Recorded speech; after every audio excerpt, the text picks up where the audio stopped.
first. Yeah. My name's Archie McWhinnie. I'm the cleaning supervisor for headquarters in Armada Street.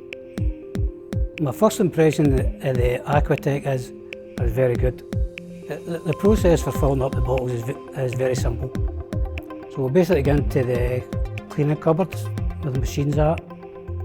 We'll rinse out our bottles. We'll switch the machine on. We'll do a refill. We'll date the bottles and we'll return to our cupboards, ready to go for that day. Now, one of the big benefits is the versatility, because you can use it in all types of surface, soft furnishings, any type of flooring. Our most usage is in the toilets, landings and stairwells, and in the machinery, and the offices to clean the desks. The AquaTeck that they use in the building here is really good because it doesn't have a cosh with it. It gives you more peace of mind that you're not using something that's going to irritate you or irritate your skin, or something you can inhale.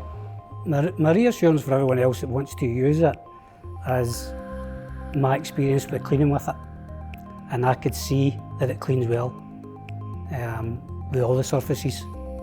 To be honest with you, I can't see any downside to it in my experience.